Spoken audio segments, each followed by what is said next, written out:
tanto, ahora ya nos hemos cargado de energía, ya estamos relajados, ya estamos dispuestos y estamos atentos. Yo os voy a presentar rápidamente a la primera ponente. Ella es Gabriela. Gabriela viene desde Argentina y como comentario, como anécdota, os diré que Gabriela ha sido una de las primeras personas que ha cruzado el charco para compartir con nosotros el congreso hace ya varias ediciones. Y yo por ello pues, le tengo un cariño especial porque ya enseguida vio que aquí había potencial y se vino con el esfuerzo que esto conlleva por parte de todos aquellos que venís desde lejos. Comentaros que Gabriela estudió arte y pintura, que es una pasión que ha combinado a lo largo de los años con todo lo relacionado al esoterismo. No solamente el tarot, que es una de sus grandes pasiones, sino que también ha estudiado pues, metafísica, ha estudiado astrología y otras disciplinas relacionadas. Es por ello, por esta doble pasión del arte y el tarot, que ella se ha percatado pues, de que a lo largo de la historia ha habido momentos y autores que se han inspirado en el tarot y cómo esto ha ido cambiando a lo largo de los años de la historia.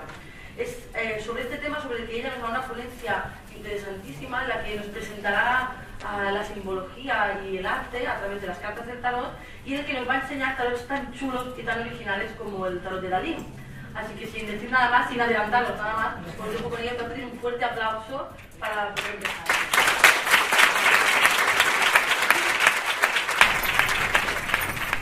Hola, buenos días a todos. ¿Se escucha bien? Bueno, antes de comenzar mi presentación, quiero agradecer a toda la Escuela Marielo Casals por promover este espacio de intercambio que para mí es maravilloso, por la posibilidad también de poder participar como ponente en este congreso. Agradezco a Eli Casals su hermosa presentación, muchas gracias. Y también agradezco el honor de poder abrir esta jornada, que es para mí realmente un verdadero honor.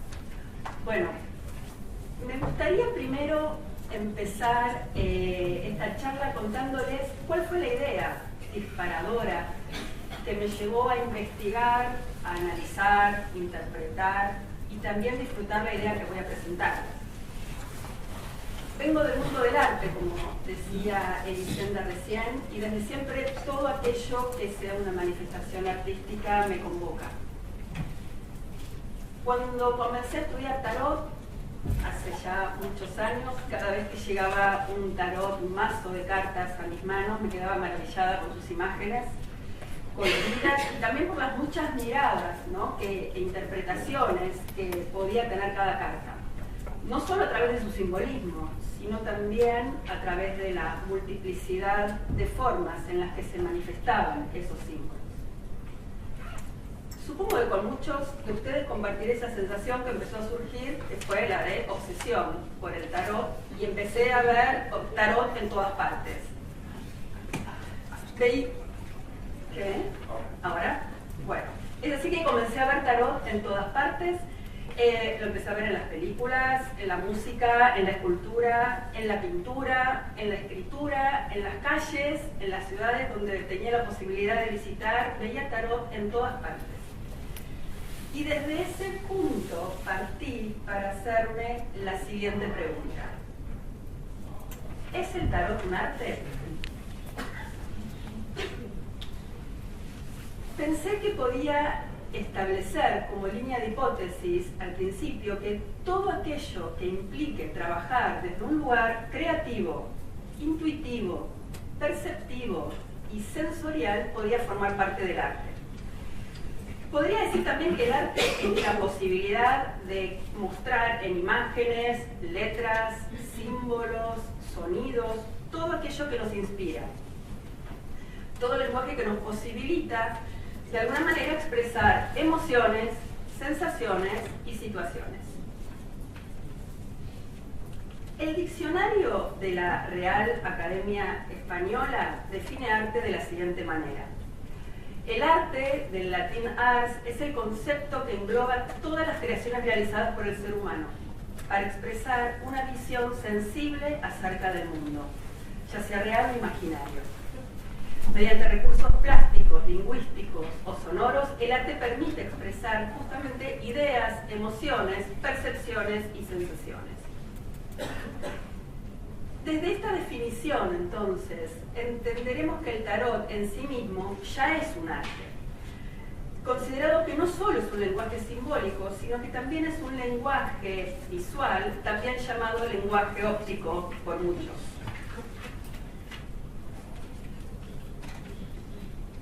Es por medio de sus recursos plásticos, manifestados a través de sus imágenes, que permite justamente expresar ideas, emociones, percepciones y sensaciones, tal como define el diccionario de la Real Academia Española. A partir de ahí, tuve mucho más clara mi hipótesis. El tarot cumple todos los requisitos para poder manifestarse dentro de lo que conlleva el significado de arte. Pero claro, necesité de alguna manera relacionar el tarot con cada una de las ramas del arte para ver hacia dónde me llevaba mi hipótesis. Otra de las cuestiones que observé y me llevó a interiorizarme en el tema del tarot como fuente de inspiración en el arte fue, según mi mirada, el camino de ida y vuelta que entendí se producía y se produjo entre el tarot y el arte. En un comienzo, los tarots que aparecieron en el siglo XV tomaron imágenes que ya habían sido representadas, sobre todo en manifestaciones religiosas. La templanza, la justicia, la fuerza, formaban parte de la categoría de virtudes y se las encontraba representadas en iglesias, en libros religiosos y en monumentos. Acá, por ejemplo, entonces podemos reconocer las virtudes como la fuerza, que está representada por Hércules abatiendo al león de Nemea, que era el símbolo de los instintos animales, en la puerta llamada Carlos V, en la fachada principal de la Alhambra. Y también podemos ver la templanza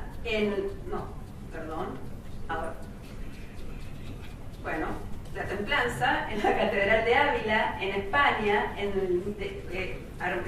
construida en 1520. Y la justicia en el castillo de Dublín, en Irlanda, en el 1300.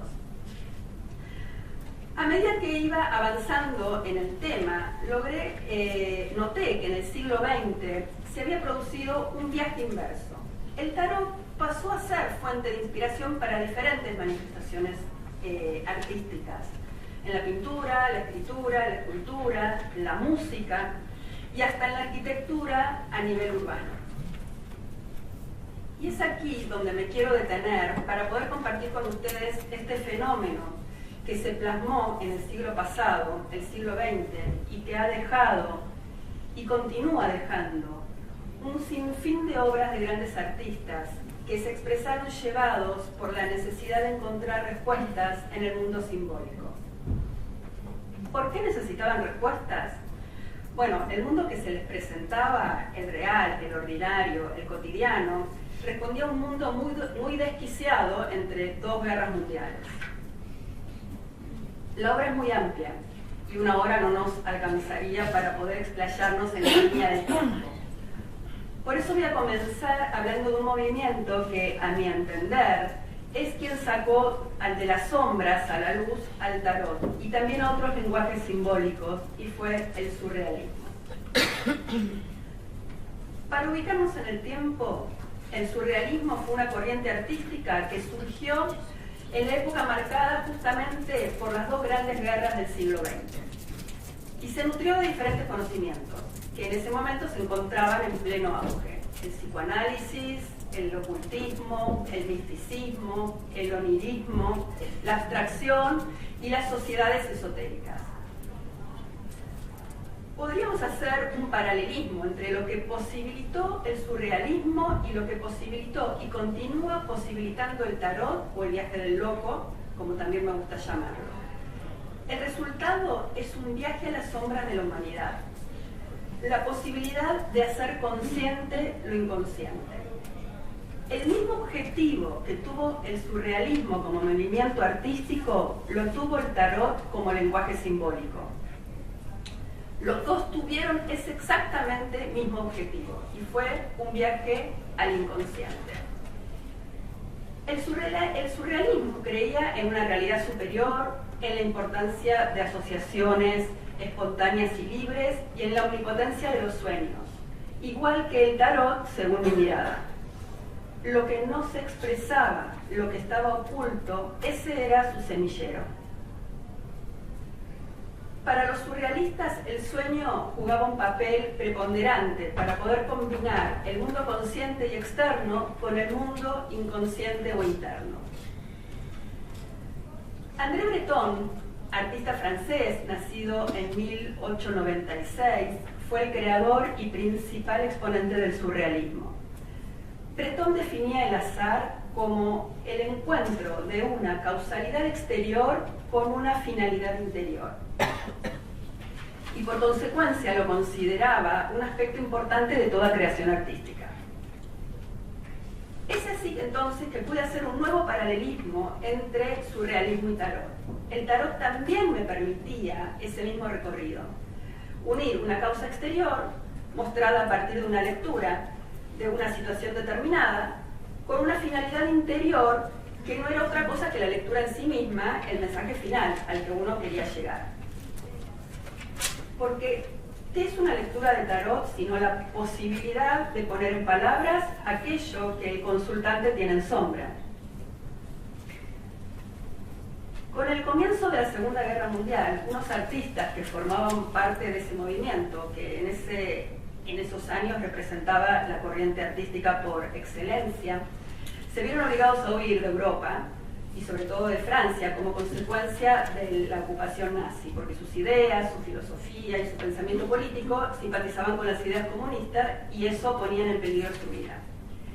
En 1940, André Breton, estando en Marsella y a punto de exiliarse, coincidió con otros artistas surrealistas, Domínguez, Maxence, Wilfredo Lam, entre otros, y se cree que Marsella fue la ciudad donde además procedió el primer tarot conocido, que por eso lleva su nombre.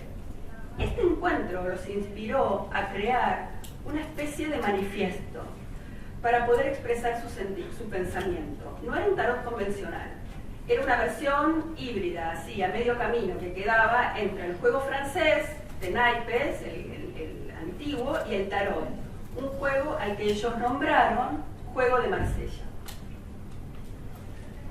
Este juego de naipes fue considerado tarot más por los ocultistas y porque transmitía un legado hermético que por su estructura, porque no tenía ni los 22 arcanos mayores ni completaba un mazo de 78 cartas.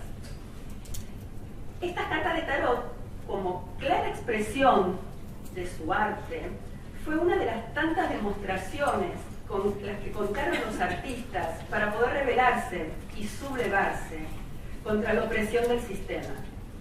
Fue un código secreto en donde poner a salvo sus ideas. Entonces, podemos observar cómo los palos de las barajas se transformaron para poder expresar emociones, sensaciones e ideas de una época. Algunos interpretan que las llamas rojas representan el amor, que las estrellas negras representan los sueños, que las ruedas rojas representan la revolución y que las cerraduras negras representan el conocimiento. ¿Qué aspiraba André Breton? Él proponía abrir las puertas al inconsciente, porque sostenía que se encontraba aprisionado por la razón. Entonces proponía una revolución espiritual, que claramente solo era posible si acompañaba, si esa revolución espiritual iba acompañada de una revolución social. Él se interesó por la alquimia, la astrología, la cábala, la numerología, el tarot y cualquier aspecto relacionado con el ocultismo, que eran lenguajes además tan alejados de la razón, ¿no? Y la puerta justa para abrirse al mundo inconsciente. Vamos a ir haciendo un recorrido para ver de qué manera cada manifestación artística logró dar luz a ese mundo inconsciente. Voy a empezar por la escritura. La escritura también se nutrió de estos lenguajes simbólicos, permitiéndose tomar sus mensajes encriptados como forma de expresión. En 1944, André Breton escribe una obra llamada Arcano 17. Obviamente recibe su nombre de la carta de Tarot, que representa la estrella y que fue símbolo de esperanza y resurrección en la Segunda Guerra Mundial, según sus propias palabras. Los poemas y textos que integran el libro se inspiraron en los años en que Breton redescubre el amor. Se había vuelto a enamorar de la pianista chilena Elisa Pindoff y que para él fue un volver a vivir, ¿no? Justamente su escrito, Arcano 17, está basado en un sueño que había tenido su mujer. Para Breton, la poesía, era una vía de conocimiento. Y él escribe en Arcano 17: el amor, la poesía, el arte, solo con estas fuerzas podrá la humanidad recobrar la confianza. Y solo impulsado por ellas podrá el pensamiento humano alzar velas de nuevo. Desde mi punto de vista, ese es exactamente el espíritu de esta carta, que además es mi carta favorita. La posibilidad de volver a confiar en nuestra propia esencia, llevando como manifestación más alta la fidelidad hacia uno mismo. Porque la estrella representa siempre el renacer a la luz, la eterna juventud y la esperanza de la renovación. Todo un desafío para la época, además. Quiero compartir dos fragmentos más de su Arcano 17. El primero dice así: sí, es siempre la mujer perdida, la que canta en la imaginación del hombre, la que al cabo de tantas pruebas por él debe ser también la mujer reencontrada. Y de partida es necesaria que la mujer se reencuentre a sí misma, que aprenda a reconocerse a través de esos infiernos que la condenan, sin el auxilio más problemática que el de la visión que el hombre, en general, tiene de ella. Y hay otro fragmento que me parece que habla, que cuenta cabalmente cuál es la esencia de esta carta, y dice así: hay una estrella sobre ti por fuerza, sin que tú lo sepas. Yo solo puedo localizar aproximadamente su hogar. Tampoco es orgánica la sustancia de esa estrella. Está hecha con la irradiación que la vida espiritual, llegada a su mayor nivel de intensidad, imprime a toda la expresión de un rostro humano. Claro que no solo los surrealistas se nutrieron de los lenguajes simbólicos. Muchos otros autores a lo largo de los siglos utilizaron el tarot como fuente de inspiración. Tal es el caso de Milorad Pavic, escritor serbio nacido en Belgrado en 1929 y fallecido en el año 2009. Fue nominado al Premio Nobel de Literatura y se caracterizó por utilizar una narrativa donde interactuaba todo el tiempo con el lector. Pavic ha recorrido el tarot para contarnos en su libro El último amor en Constantinopla exactamente el viaje que realiza su personaje, el joven Opujik, para poder encontrarse a sí mismo. Esta novela, sobre la que muchos coinciden, es una novela tarot. Tiene una original creación narrativa con dos niveles de lectura. Por un lado, tiene uno convencional, capítulo a capítulo, como cuando leemos cualquier libro. Pero tiene otra forma de lectura, que es una lectura fragmentada, que se puede realizar siguiendo el orden de las cartas de tarot que forman parte del libro. Cada capítulo corresponde a una clave que hace referencia a cada uno de los arcanos mayores, en su correlativa secuencia numérica. Dado que está planteado exactamente como un viaje, voy a hacer referencia a una cita del comienzo de la historia, donde el narrador nos cuenta acerca de este joven Opujik en su clave especial, que es el loco.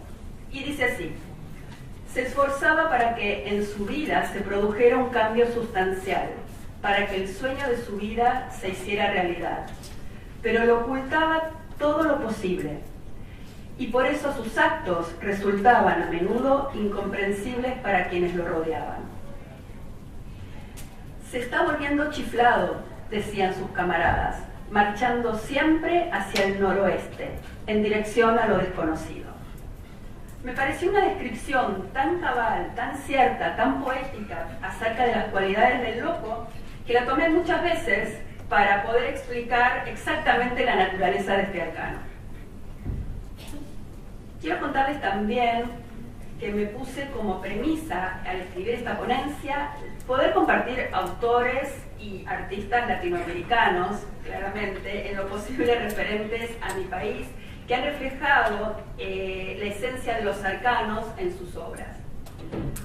Por lo tanto, no puedo dejar de nombrar al gran Jorge Luis Borges, quien nació en Buenos Aires en 1899 y murió en Ginebra en 1986. Fue uno de los más destacados escritores del siglo XX y también candidato muchísimas veces al Premio Nobel de Literatura. Borges siempre mostró atracción hacia la alquimia, el tarot, el esoterismo, el hermetismo, y todos los lenguajes simbólicos y lo hermético lo convocaban. Borges escribe El alquimista en 1935 y describe con mucha claridad todos los recursos que cuenta este joven, donde claramente hace alusión a la carta del mago.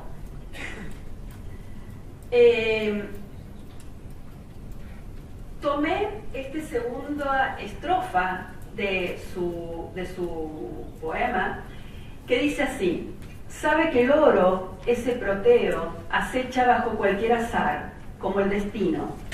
Sabe que está en el polvo del camino, en el arco, en el brazo y en la flecha. Creo que en esta segunda estrofa se puede sentir claramente el espíritu del mago a través de la mirada de Borges. Habla exactamente de lo que el mago cuenta en relación a sus recursos, en este caso poniéndolo en el arco, en el brazo y en la flecha.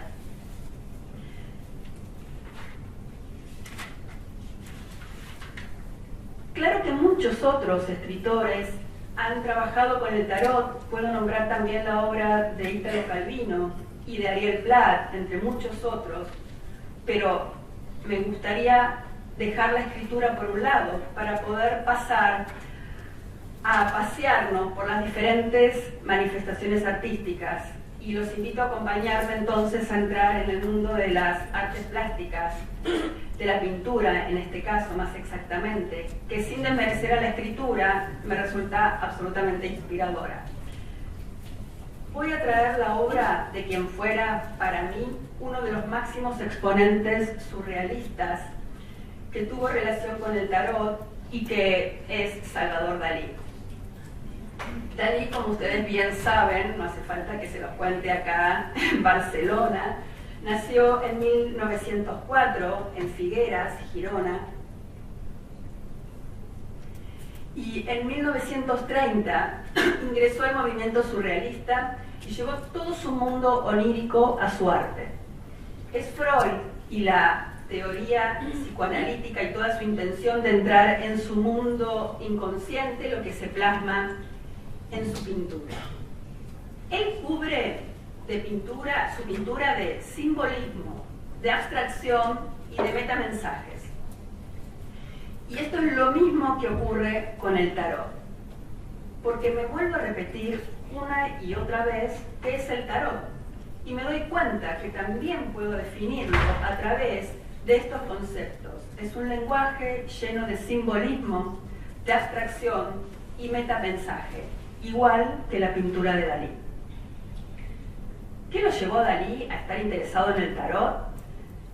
Seguramente muchos de ustedes lo saben, igual lo voy a compartir. Fue Gala, su musa inspiradora y su mujer apasionada del tarot y lectora de tarot, quien le acercó de alguna manera este lenguaje, porque todas las mañanas dicen los que saben que le leía las cartas. Entonces, a partir de ahí, él comenzó a interesarse en este lenguaje simbólico.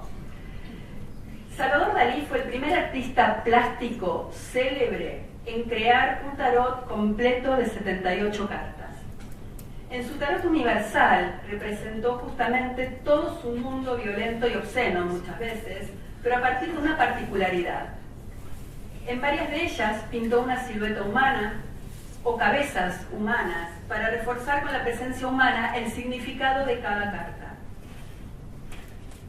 Hay una correspondencia que Dalí le envía a André Breton, donde le cuenta que había tenido la oportunidad de conocer a Sigmund Freud, y este le había dicho lo siguiente: en los cuadros clásicos busco el inconsciente, en las obras surrealistas busco aquello que está consciente. Como establecen Fiebig y Covert, que prologaron su libro, el libro de Dalí y su tarot universal, ellos dicen que es este viaje al inconsciente y la vuelta a hacerlo consciente que nos permite alcanzar un nivel de conciencia integral. Desde mi mirada, muestra es casi una conversación interna, ¿no? Es la posibilidad de ir hacia las profundidades de nuestro ser. Y acá volvemos a poder hacer un paralelismo con el objetivo que lleva siempre inmerso el tarot, más allá de cuál sea su línea, la predictiva, la psicológica, la humanística o la que sea. El tarot siempre es una conversación entre inconsciente e inconsciente, dado entre el tarotista o tarólogo y el consultante. Y tomé estas palabras de mi terapeuta Alberto Font, psicoanalista freudiano, a quien agradezco porque siempre intercambiamos este tipo de conceptos. Volviendo a Dalí, algunos de los autores que trabajan en su simbología presentan su obra diciendo que es uno de los mejores resúmenes y testimonios que refleja de una manera artística la desaparición de las fronteras entre el arte y la vida, entre la mente y la materia, y entre la posibilidad y realidad. Dicen que las imágenes del tarot de Dalí son como un espejo en el que nos podemos mirar y descubrir que también uno es un mago, un original, un único, un talentoso, un creativo. Elegí la carta del mago para mostrar algunos de los símbolos que él utilizó para reflejar exactamente toda la profundidad y la energía disponible de la carta, el arcano mayor número 1. Para en el análisis de la carta también me apoyé en los aportes de algunos autores que prologan en ciertas ediciones que acompañan su mazo. Una frase en relación a esta carta y que me gusta mucho dice así: existe una fuerza mágica que funciona manifestando la posibilidad de lo imposible y que consiste en no ser otra cosa que uno consigo mismo, Dios y el mundo. Para él todos somos artistas y magos. Dalí se mete en escena como un mago y evoca a través de los objetos colocados sobre la mesa una serie de sus obras más famosas. Como podemos ver, las llamas del fondo expresan la energía vital, el poder de la invención y el poder de la transformación que se encuentran en estado latente en todos nosotros. El pan y el vino sobre la mesa simbolizan la participación personal en el proceso de creación divina. El péndulo, tan utilizado por él además en muchos de sus cuadros, representa la elasticidad y la peculiaridad del tiempo para vivir. Y el rollo de papel simboliza la invitación a formular un proyecto de vida, construir un plan y definir un propio papel. Es el inicio, según mi mirada, es el inicio en su forma más evidente.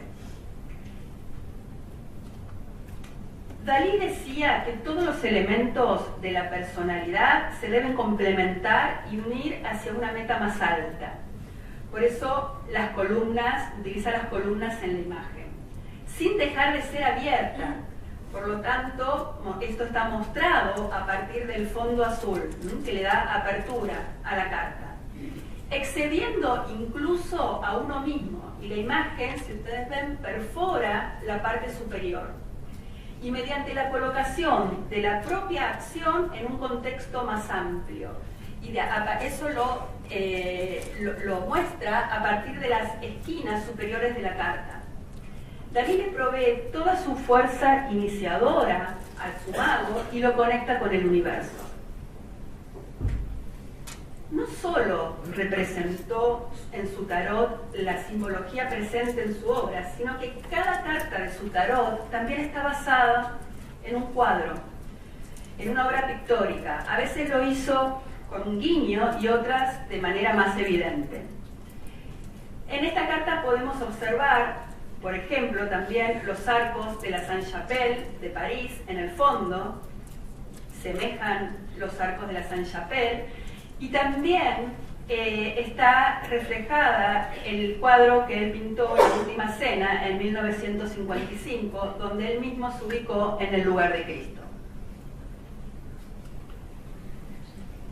En otra de sus creaciones, El Diablo, por ejemplo, vemos que también utilizó la mariposa como símbolo tradicional del alma y el bastón, que para Dalí era un elemento ambiguo, porque representaba la dualidad entre lo consciente y lo inconsciente, el mundo exterior y el mundo interior. El bastón para Dalí era lo que justamente unía los dos mundos y permitía abrir una ventana hacia esas dos realidades. El Diablo, de cualquier manera, fue una de las pocas cartas que fue creada por él exclusivamente para representar esa imagen sin inspiración en ninguna obra pictórica. Ahora vamos a dejar por un momento a Salvador Dalí para adentrarnos en la obra de Alejandro Agustín Jules Solari, más conocido por su seudónimo de Jules Solar. Jules Solar, un artista argentino que me encanta, nació en 1887 en la provincia de Buenos Aires. De esta manera vuelvo a poner en la escena a un artista latinoamericano de prestigio mundial. En 1902 él se traslada a Europa y formó también parte de reuniones filosóficas, religiosas y también de asociaciones astrológicas. Entre sus más importantes influencias lo tuvo a Aleister Crowley, que dicen que le enseñó a utilizar los hexagramas de I Ching para poder producir visiones. Jules Solar decía que el arte era el medio visible para llegar a lo invisible. Otro paralelismo más para poder unir conceptualmente el tarot con el arte. Jorge Luis Borges, de quien hablamos antes, muy amigo de Jules Solar, y que lo ayudó a ser un artista conocido y reconocido, lo definía de esta manera.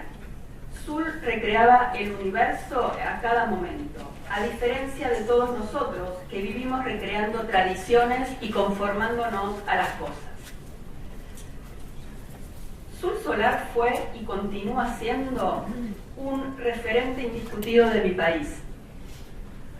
A partir de investigar su obra, me enteré casualmente de algunos puntos en común en nuestras vidas.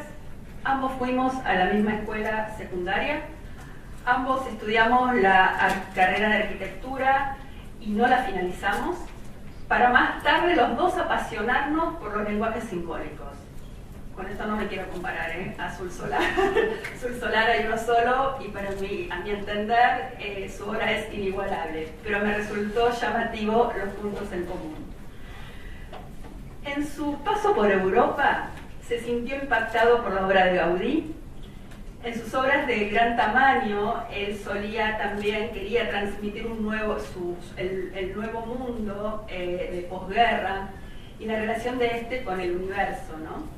Sus proyectos presentaban también fachadas con importantes columnas que siempre se elevaban como agujas, semejando, por supuesto, la Sagrada Familia.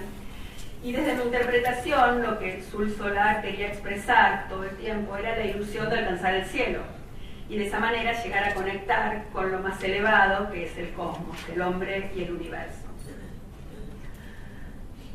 Ana Cetina, gran estudiosa de la obra de Sul Solar y su simbología, dice que para un artista simbólico como Sul Solar, el interés por las religiones, la astrología, la cábala y el tarot es obvio, ya que son lenguajes por excelencia y exclusivamente análogos simbólicos. Ella sostiene que el símbolo abarca todos los aspectos y órdenes de la existencia en Sul, y que la pintura la utilizó como elemento de comunicación. Es lo que le permitió que las imágenes se transformen en símbolos que transmiten contenidos espirituales. Sul Solar tomó como tema los sistemas simbólicos que cuentan la experiencia evolutiva humana. El zodíaco, el árbol cabalístico y el tarot, por supuesto. A partir de 1930, se introdujo él cada vez más en los temas esotéricos, pero fue recién en la década del 50 donde aparece su pintura más expresionista. La pintura expresionista lo que quería era expresar una necesidad interior, y para eso decían que debía hurgar, debía escarbar en la propia intimidad, ¿no? Y liberarse de la afuera, de la representación del mundo tal cual parece ser. Sul Solar también abordó el simbolismo pintando un mazo de tarot, pero también incompleto. Su mazo cuenta con 24 cartas, pero solo 12 tienen una relación directa con un mazo de tarot convencional, específicamente con algunos de los arcanos mayores, mientras que los 12 restantes son su creación personal. Él llamó su mazo Tarot con Coecos Astri, que significa tarot con correspondencia astrológica. Las 12 imágenes que no se corresponden con las cartas del tarot convencional representan simbólicamente a los signos del zodíaco. Comienza en Géminis y termina en Cáncer, esta fue la correspondencia que le dio. Utiliza 3 filas y 4 cartas. La primera columna hace referencia a las cartas del aire, la segunda columna a las cartas de tierra, la tercera columna a las cartas de fuego y la cuarta columna a las cartas de agua. La combinación del 4 con el 3, 4 columnas y 3 filas, le da 12, que para él era símbolo de plenitud, por supuesto basado en los 12 signos, los 12 meses. Él hace una reinterpretación de las cartas del tarot. Y a cada carta también le va agregando un nombre en neocriollo, que fue un idioma, un lenguaje inventado por él, que era mezcla de varios idiomas, un signo que podía pertenecer al zodíaco o un símbolo planetario, un número según la numeración duodecimal y una letra.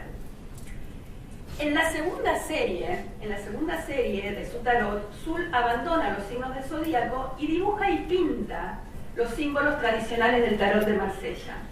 Y en esta serie es donde nos vamos a detener un poquito. Él fusiona las imágenes medievales con invenciones gráficas propias. Y como siempre le introduce variantes. No dibuja algunos de los arcanos mayores del tarot medieval, como el loco, la sacerdotisa, la emperatriz, la muerte, la templanza, la estrella y el mundo. Y sí nos ofrece su versión personal de los enamorados, el mago, el carro, la luna, el papa, la rueda de la fortuna, la torre, el colgado, el emperador, el ermitaño, el sol y el juicio. Vamos a volver a detenernos en el mago para poder observar la correlación astrológica, donde él hace referencia a Mercurio en Saturno. En neocriollo lo denomina juegro y mantiene el simbolismo tradicional de la carta, ubicando los 4 elementos para manifestar todos los recursos con los que cuenta el mago. Ana Cetina aporta que en la dirección del espiritualismo estético, Sul consideró al arte como una actividad visionaria, creadora de modelos utópicos para una nueva sociedad. Él sostenía que el arte solo se justifica si contribuye al mejoramiento de la comunicación entre los hombres. Y según mi mirada, ese también debería ser el fin último del tarot, un medio de comunicación. Quizás visionaria, quizás humanista, pero siempre creadora de esperanzas. Voy dejando para lo último, casi como la frutilla del postre, la escultura y su relación con el tarot, porque quiero contarles acerca de la obra que la artista francesa Niki de Saint Phalle realizó con los 22 arcanos mayores. Niki de Saint Phalle fue una escultora, pintora y cineasta francesa. Nació en París en 1930 y falleció en San Diego, en Estados Unidos, en el año 2002. Ella decía que aprendió a curar sus heridas creando y a pelear contra el rol de las mujeres impuesto por la sociedad, sin preguntarles si les gustaba o no durante años y años. El conjunto de la obra de esta escultora francesa es en realidad un complejo proceso de sanación, una catarsis que la ayudó a canalizar toda la agresividad y la violencia que sentía contra sus padres. Su padre, un estricto burgués que abusó sexualmente de ella, y su madre, una mujer que le transmitió su sentimiento de maternidad no deseada, promovida por la infidelidad de su esposo durante el embarazo. El fruto de su enojo y de su ira fue un transgresor compendio de trabajos en forma de esculturas que la convirtió, una vez que falleció, como ocurre, como sucede con muchos grandes artistas, en uno de los grandes nombres del arte femenino de la segunda mitad del siglo XX. Niki de Saint Phalle dedicó sus últimos 20 años a crear el primer parque escultórico hecho por una mujer, el Jardín del Tarot. A finales de la década de 1970, en el suroeste de la Toscana, en Italia, Niki de Saint Phalle comenzó su proyecto más ambicioso, un jardín de esculturas. 22 grandes esculturas que se iban a basar en los 22 arcanos mayores. Ella quería que sus formas fueran monumentales, decoradas con azulejos de cerámica, vidrios y espejos, donde claramente nos recordaba y nos recuerda a la arquitectura de Gaudí. Ella en los años 50 había conocido la obra de Gaudí y había quedado muy impresionada. Ella dijo: en Gaudí conocí a mi maestro y al mismo tiempo mi destino, mi mente y mi cuerpo se sacudían con escalofríos al contemplar su obra, y tuve la certeza que un día yo también crearía algo tan fantástico. Desde el punto de vista escultórico, a mi entender, es la obra más ambiciosa en relación al tarot, ya que no solo logró llevar el tarot a una escala urbana y monumentalista al mismo tiempo, sino que también logró acercar el tarot a la gente, a partir de la construcción de un parque temático relacionado únicamente con el tarot. Logró que el simbolismo de cada arcano quedara plasmado en cada una de sus esculturas monumentales desde una mirada absolutamente lúdica. Tuve la oportunidad de entrevistar a quien fuera su asistente durante más de 20 años y quien hoy maneja la Fundación Niki de Saint Phalle, y él considera, al igual que muchos otros, que la construcción de su jardín del tarot fue una hazaña con indicación terapéutica. Ella necesitaba volver al vientre materno. Mientras duró parte de la construcción del jardín, ella vivió dentro de la emperatriz, convirtiendo ese espacio en la posibilidad única de volver al útero materno, tal cual ella lo explicaba. Me permito utilizar el concepto de Alejandro Jodorowsky de psicomagia para interpretar como tal el acto de Niki de Saint Phalle. Durante 20 años, Niki trabajó en la construcción del jardín del tarot y se abrió finalmente en 1998, y hoy es un lugar al que todo amante del tarot lo invita a sumarse a su mundo mágico.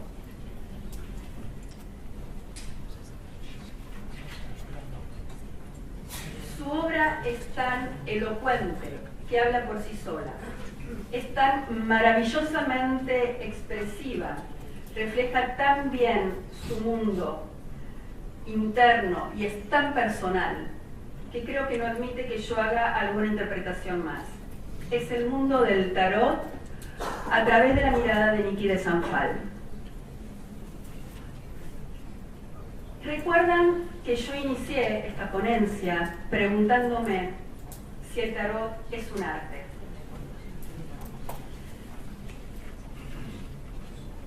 Luego de bucear al comienzo entre muchas preguntas, respuestas, miradas, interpretaciones y pocas certezas, como es lógico a cualquier hipótesis, quiero compartir con todos ustedes mis conclusiones, siempre teñidas por mi mirada, por supuesto, y siempre alejada de la verdad absoluta, como corresponde a todo aquello que nos sumerja en un mundo subjetivo. El tarot, al igual que el arte, es un lenguaje simbólico. El tarot, al igual que el arte, necesita encontrar respuestas en el mundo simbólico. El tarot, al igual que el arte, bucea en lo que está oculto, en sombra, en el inconsciente. El tarot, al igual que el arte, se manifiesta a través de ideas, sensaciones, percepciones y emociones. El tarot, al igual que el arte, necesita unir una causa exterior con una finalidad interior. El arte comunica, el arte sana. El tarot es un medio de comunicación, quizás visionario, quizás humanista, pero siempre posibilitador de esperanza. Es un medio para sanar. Y ahora, para ir cerrando esta mirada acerca de la unión que se produjo, a mi entender, entre el tarot y el arte, quiero agradecerles primero por permitirme compartir con ustedes mis dos pasiones y por su generosa atención. Voy a referirme solamente un minuto a la música, porque dentro de la música también han habido compositores como, por ejemplo, Richard Turuñón, que ha realizado un trabajo muy interesante inspirándose en los arcanos mayores del tarot, y él ha hecho su composición que llamó Arcane Symphonique. Sus presentaciones han sido realizadas junto a las orquestas nacionales de París o de Montpellier, pero ya que es muy temprano en la mañana y que nos quedan muchísimos temas por compartir y por aprender, para terminar elegí hacerlo con un video con música de los Rolling Stones. Y el tema es The Fortune Teller, que significa la adivina. Un segundo, temas técnicos. Y de esta manera mostrarles cómo, mostrarles cómo el tarot lo encontré en las ciudades a escala urbana, manifestándose, según mi mirada, como un arte. Así que muchas gracias y terminamos con el video.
Gabriela, por esta primera ponencia inaugural del Congreso, que está hecha con cariño y con arte.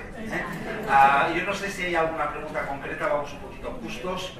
Tenemos la suerte que Gabriela estará con nosotros todo el fin de semana, por tanto también luego los pasillos, como este es un espacio de encuentro de proximidad, si queréis comentar cualquier cosa, estará encantada de dialogar, de hablar con vosotros y de compartir. ¿Sí?